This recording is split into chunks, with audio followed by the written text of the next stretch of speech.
अति कोपता कार्य जाते लयाला, अति नम्रता पात्र होते भयाला. अति कामते कोणतेही नसावे, प्रमाणामध्ये सर्व काही असावे. अतिभूषणे तो मार्ग संकटाचा, अति थाटतो वेश होतो नटाचा. रहावे असे की न कोणी हसावे, प्रमाणामध्ये सर्व काही असावे. स्तुतीला अति बोलती श्वानवृत्ती, अति लोकनिंदा करी दुष्टचित्ती. कोणान शब्द स्पर्श डसावे, प्रमाणामध्ये सर्व काही असावे. जुन्याचे अति भक्त हट्टवादी, नव्याचे अति लाडके शुद्ध नादी. खरे सार शोधून या नित्य घ्यावे, प्रमाणामध्ये सर्व काही असावे. नमस्कार, गुड इव्हिनिंग मित्रांनो. मी दर्शन आणि मी नेहा स्वागत करते तुमचं आजच्या आपल्या युववाणीच्या युवा मार्गदर्शन या कार्यक्रमात. मित्रांनो, आत्ताच आपण कविता ऐकलीत की प्रमाणामध्ये सर्व काही असावे.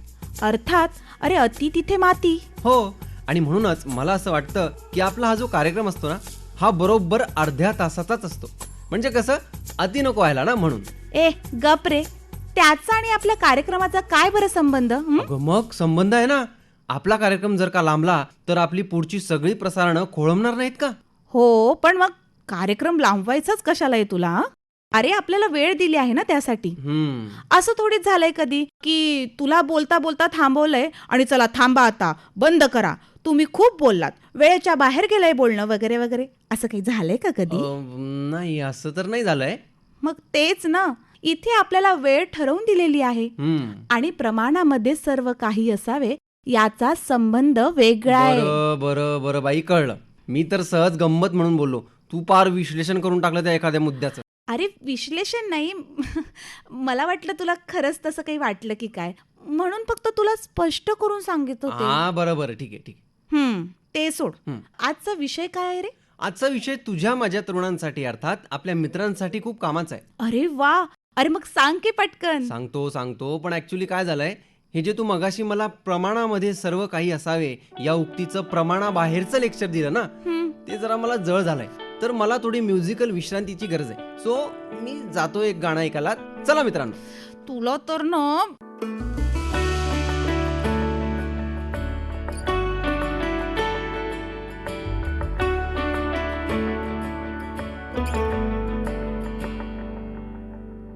कार्यक्रमात तुमचं पुन्हा एकदा स्वागत करते मित्रांनो. दर्शन, मला वाटतं आता गाणं ऐकून तुझा माइंड फ्रेश झालाच असेल. हो, तर मग बोल पटकन, आजचा विषय काय ते? हा, तर मित्रांनो, आजच्या युवा मार्गदर्शन या कार्यक्रमात आपण स्किल डेव्हलपमेंट या विषयावरचं प्राध्यापक राजेश वाघुर्दे सरांनी केलेलं मार्गदर्शन ऐकणार आहोत. देशात वाढणाऱ्या स्किलफुल करिअरच्या संधी आणि त्याचे मार्ग यावर सर आपल्याला मार्गदर्शन करणार आहेत. चला तर ऐकूया स्किल डेव्हलपमेंट या विषयावरील प्राध्यापक राजेश वाघुर्दे सरांचं मार्गदर्शन.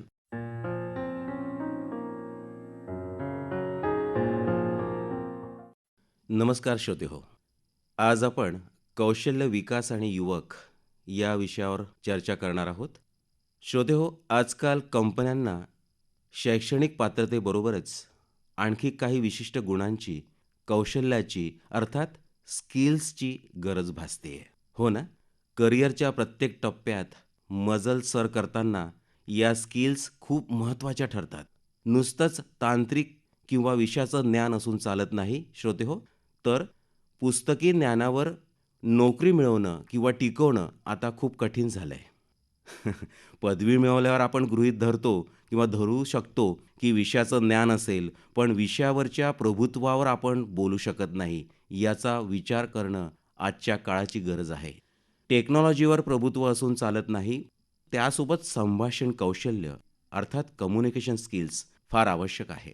त्यासोबत लेखन कौशल्य, प्रेझेंटेशन स्किल्स म्हणजेच सादरीकरण कौशल्य, तसंच निर्णय क्षमता, डिसिजन मेकिंग स्किल्स, सर्जनशीलता, क्रिएटिव्ह स्किल्स, समूहात लोकांबरोबर काम करण्याचं कौशल्य, म्हणजे समाजाभिमुख आपण जे चर्चा करतो त्याचंसुद्धा कौशल्य असणं खूप गरजेचं आहे. अर्थात त्याला आपण टीम स्किल्स म्हणतो, कॅपॅसिटी बिल्डिंग.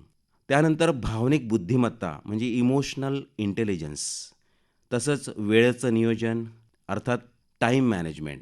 आजच्या धकाधकीच्या आणि धावपळीच्या युगामध्ये हे वेळेचं नियोजन खूप महत्त्वाचं आहे.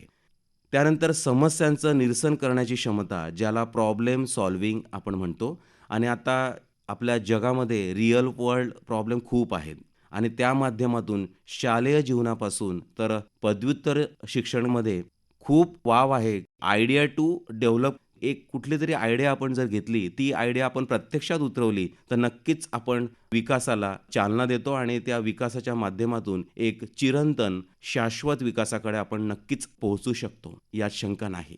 श्रोतेहो, तणाव हाताळण्याची क्षमतासुद्धा आपल्याला समजली पाहिजे, म्हणजेच स्ट्रेस मॅनेजमेंट आपण त्याला म्हणतो. असे आणि बरेच कौशल्य आज करिअर टिकवण्यासाठी आणि घडवण्यासाठी उपयुक्त ठरत आहेत. श्रोतेहो, आजच्या धावपळीच्या आणि स्पर्धेच्या युगात शिक्षणाबरोबरच कौशल्य अर्थात स्किल ही अत्यंत महत्त्वाची बाब झाली आहे. फक्त डिग्री असून चालत नाही, तर डिग्रीबरोबर काही व्यावसायिक कौशल्य असणं हे नोकरी मिळवण्यासाठी अत्यावश्यक बनलं आहे. श्रोतेहो, हीच बाब लक्षात घेऊन भारत सरकारनं 2015 मध्ये एक महत्त्वाकांक्षी योजना सुरू केली, प्रधानमंत्री कौशल्य विकास योजना अर्थात PMKVY. ही योजना म्हणजे शिक्षण घेत असलेल्या, शिक्षण अपूर्ण राहिलेल्या किंवा बेरोजगार तरुणांसाठी एक संधी आहे आणि त्या संधीचा आपण सर्वांनी फायदा करून घ्यावा, उपयोग करून घ्यावा, असं मला वाटतं. ज्यामध्ये मोफत प्रशिक्षण, सर्टिफिकेशन आणि उद्योगासाठी तयार कौशल्य विकास केलं जातं आणि विकासासाठी तसं प्रशिक्षणसुद्धा दिलं जातं.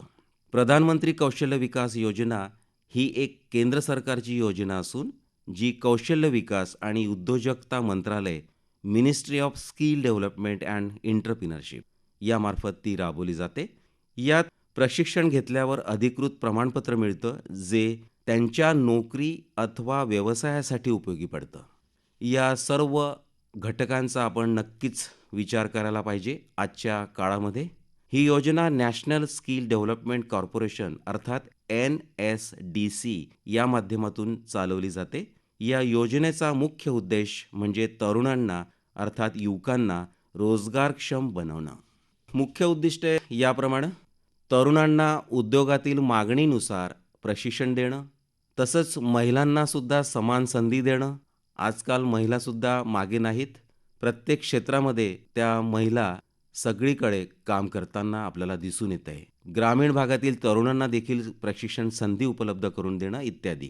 या योजनेअंतर्गत इलेक्ट्रॉनिक्स आणि हार्डवेअर, सौंदर्य आणि कल्याण अर्थात ब्युटी आणि वेलनेस, तसंच बांधकाम ज्याला आपण कन्स्ट्रक्शन म्हणतो, अन्न प्रक्रिया, फूड प्रोसेसिंग, आरोग्यसेवा, माहिती तंत्रज्ञान, इलेक्ट्रिशियन, वाहन दुरुस्ती, पर्यटन, कृषी आणि संबंधित सेवा असे अनेक क्षेत्र उपलब्ध आहेत. श्रोतेहो, स्किल इंडिया आणि स्वयं याबाबत जर बोलायचं झालं तर स्किल इंडियाचा उद्देश नागरिकांना रोजगाराची संधी उपलब्ध करून देण्यासाठी कौशल्य प्रशिक्षण प्रदान करणं हा मुख्य उद्देश आहे. तसंच कमी कालावधीमध्ये कौशल्य शिकणं, आत्मविश्वास वाढवणं हे जास्त महत्त्वाचं आहे. आणि स्वयंचा जर विचार केला तर स्वयंचा उद्देश ऑनलाईन शिक्षण असून विविध विषयांमध्ये उच्च गुणवत्तेचं शैक्षणिक मोफत उपलब्ध करून देणं हा मुख्य उद्देश होय. स्वयं कोर्स घेण्याचे काही फायदे म्हणजे वेळेची बचत ही तर होतेच, आपल्या गतीनं शिकण्याची सुविधा आणि विविध विषयाचं ज्ञान मिळवणं. आता बघा, शालेय जीवनामध्ये किंवा महाविद्यालयीन स्तरावर स्वयं कोर्सेस विविध ठिकाणी, विविध कॉलेजेसमध्ये, विविध महाविद्यालयामध्ये सुरू झालेले आहेत.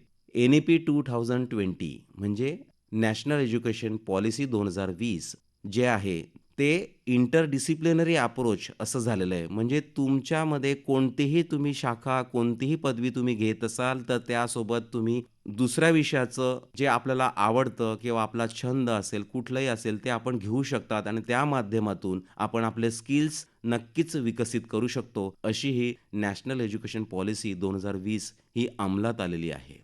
आणि कौशल्याचा जर आपण विचार केला, कौशल्य विकास आणि युवकांच्या बाबतीत, तर स्किल इंडिया आणि स्वयं हे वेगळे प्रकारचे अभ्यासक्रम आहेत, परंतु दोन्हीही कौशल्य विकास आणि शिक्षणामध्ये महत्त्वाची भूमिका बजावत असतात.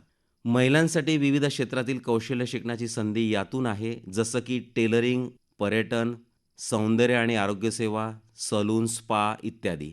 कृत्रिम बुद्धिमत्तावर आधारित कौशल्य that is artificial intelligence, IT आणि डिजिटल मार्केटिंग इत्यादी. तर यासाठी आत्मविश्वास वाढवून नवनवीन कौशल्य शिकल्यानं महिलांमध्ये सामाजिक सक्षमीकरण होतं.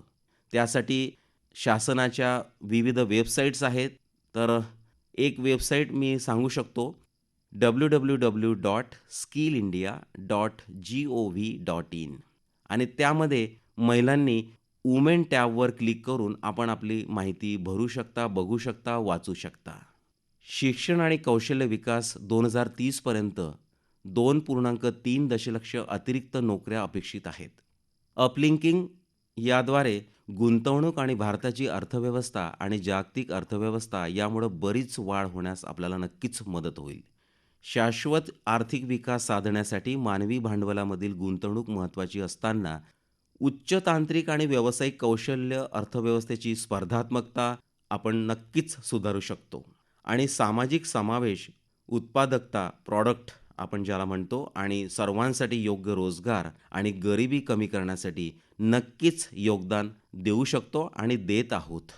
राष्ट्रीय युवा धोरण 2021 मध्ये भारतातील युवकांच्या विकासाला चालना देण्यासाठी तरुणांच्या क्षमतांचा खुलासा करण्यात आला आहे. त्यांच्या नोकऱ्यांमध्ये भरभराट होण्यासाठी आणि भविष्यातील कामातील आव्हानं टिकवून ठेवण्यासाठी व्यक्तीचं कौशल्य, उच्च कौशल्य याकडं सातत्यानं लक्ष देण्याची गरज आहे. श्रोतेहो, भारतात डिजिटल परिवर्तन होत असताना आता डिजिटलायझेशन जास्त वाढलेलं आहे, आणि असं असताना तरुणांना शोधण्यासाठी आणि त्यांचा लाभ घेण्यासाठी आर्थिक संधी निर्माण होत राहतील. परंतु अशा संधीचा लाभ घेण्यासाठी देशात लोकांचं कौशल्य, अर्थात युवकांचं कौशल्य आणि उन्नती तात्काळ आवश्यक आहे. श्रोतेहो, आपल्याला भारतातील कौशल्याची कमतरता हे अनेक कारणांमुळं असू शकते, होऊ शकते. उदाहरणार्थ डिजिटल क्षमतेचा अभाव, खराब इंटरनेट कनेक्शन आणि संबंधित उपकरणामध्ये प्रवेश आणि उच्च डेटा खर्च यामुळे समस्या आणखीनच वाढलेली आहे. कौशल्य विकास याची व्याख्या जर करायची झाली तर कौशल्य विकास म्हणजे जाणीवपूर्वक क्षमता निर्माण करणं आणि ते लागू करणं, प्रत्यक्षात अंमलात आणणं, की ज्यामुळं लोकांना त्यांचं काम प्रभावीपणे पार पाडता येतं आणि नवीन जबाबदाऱ्यांमध्ये वाढता येतं. शिक्षण आणि ज्ञान खरा अर्थ म्हणजे जीवनाचं सौंदर्य हो. युवक ही देशाची सर्वात मोठी ताकद आहे आणि त्यांना यशस्वी करण्यासाठी कौशल्य विकास आवश्यक आहे. शिक्षणासोबत कौशल्य शिकणं ही भविष्याची गुरुकिल्ली आहे आणि देशाची प्रगती देखील सुनिश्चित आहे. युवक हो, स्वयंरोजगार स्वीकारून आणि नवनवीन शोध लावून देशाला आत्मनिर्भर भारत आपण बनवूया. गेल्या 2-3 वर्षात खऱ्या अर्थानं शाळा महाविद्यालयात कौशल्य विकासाचं महत्त्व आता रूढ झालं आहे. राष्ट्रीय शैक्षणिक धोरणामुळं इंटरडिसिप्लिनरी अप्रोच, तुमच्या आवडीनिवडी या सर्व विषयाला आणि घटकाला धरून चालना देणं आणि त्यांना पुढं नेणं ही आजच्या काळाची गरज बनली आहे. नव्हे, प्रत्यक्षरित्या साकारताना एक सकारात्मक दृष्टिकोनसुद्धा आपल्याला दिसून येतोय. स्वामी विवेकानंदांनी म्हटलेलं आहे, एका कल्पनेला किंवा ध्येयाला आपलं जीवन बनवा, यावर जोर द्या. यशासाठी विचारांमध्ये स्पष्टतापूर्ण एकाग्रता अर्थात फोकस आणि ध्येयासाठी समर्पण, डेडिकेशन आपण ज्याला म्हणतो, ते आवश्यक आहे. स्वामी विवेकानंद पुढं म्हणतात, या विचारांचा अर्थ असा आहे की इतर सर्व गोष्टी बाजूला ठेवून तुम्ही घेतलेल्या एकाच ध्येयासाठी तुमचं मन, शरीर आणि आत्मा पूर्णपणे समर्पित करा आणि जिद्दीनं काम करत राहा. असं आपण नक्कीच अंमलात आणूया. आणि स्वामी विवेकानंदांनी याचंच इंग्लिशमध्ये असं म्हटलेलं आहे, take up one idea, make that one idea your life, think of it, dream of it and live on that idea. Let the brain, muscles, nerves and every part of your body be full of that idea and leave every other idea alone. This is the way to success. श्रोते हो, कौशल भारत आणि कुशल भारत हे जे घोषवाक्य आहे ते आपण समजून घेऊया. मगाशीच मी सांगितलं की आज कौशल्याची खूप आवश्यकता आहे. कौशल्य विकास आणि युवक देशामध्ये जर आपण बघितलं तर 50 ते 60% युवक आहेत. आणि मला एक आठवलं की अब्दुल कलाम म्हणतात, dream is not that which you while sleeping, it is something that does not let you sleep. याचा मराठीतून अर्थ सांगतो श्रोते हो, स्वप्न ते नाही जे तुम्ही झोपेत पाहता, स्वप्न ते नाही जे तुम्ही झोपेत पाहता ते असं काहीतरी आहे जे तुम्हाला झोपू देत नाही. ते असं काहीतरी आहे जे तुम्हाला झोपू देत नाही. खरं स्वप्न तुम्हाला सतत काहीतरी करण्याची प्रेरणा देत राहतं. खरं स्वप्न तुम्हाला सतत काहीतरी करण्याची प्रेरणा देत राहतं. ते तुम्हाला शांत बसू देत नाही.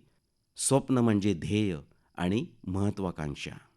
अगदी लहान वयातच अथवा शालेय जीवनात श्रमाला खूप महत्त्व आहे. हे युवकांच्या अथवा विद्यार्थ्यांच्या मनावर संस्कारित करणं आणि रुजवणं ही पालकांची, शिक्षकांची आणि समाजातील विविध घटकांची जबाबदारी ठरते.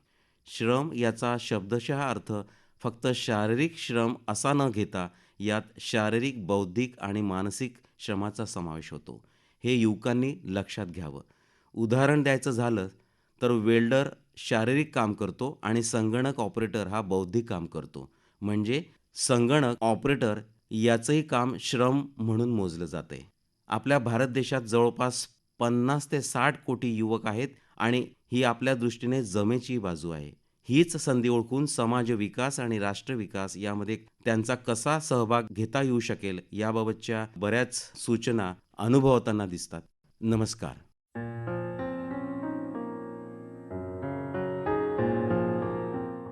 मित्रांनो, या मार्गदर्शनातून आपल्याला नक्कीच नवीन कल्पना सुचल्या असतील. हो, तर सरांनी सांगितल्याप्रमाणे येणाऱ्या काही वर्षात आपल्या देशाला स्किलफुल बनवूया. मित्रांनो, या छानशा गाण्यानंतर कार्यक्रमात आता वेळ झालीये ती तुमचा निरोप घेण्याची. तुम्हाला आजचा कार्यक्रम कसा वाटला हे आम्हाला नक्की कळवा बरं का. हो, पत्र पाठवा किंवा आकाशवाणी जळगावच्या सर्व सोशल मीडिया हँडल्सवर आम्हाला फॉलो करा, कॉमेंट्स करा आणि पत्रासाठीचा पत्ता तर सगळ्यांना माहितीच आहे. प्रिय दोस्तो हो, युवावाणी विभाग, द्वारा केंद्र निदेशक, आकाशवाणी केंद्र जळगाव, टपाल पेटी क्रमांक 52. मित्रांनो, आजच्या युवा मार्गदर्शन या कार्यक्रमात मी सहभागी होतो, तुमचा लाडका मित्र दर्शन गुजराथी. आणि मी नेहा पवार. आणि कार्यक्रमाचे सादरकर्ते होते ज्ञानेश्वर बोबडे. मित्रांनो, तर नक्की भेटूया पुढच्या कार्यक्रमात. तोवर टाटा. बाय. ही आकाशवाणीच्या जळगाव केंद्राची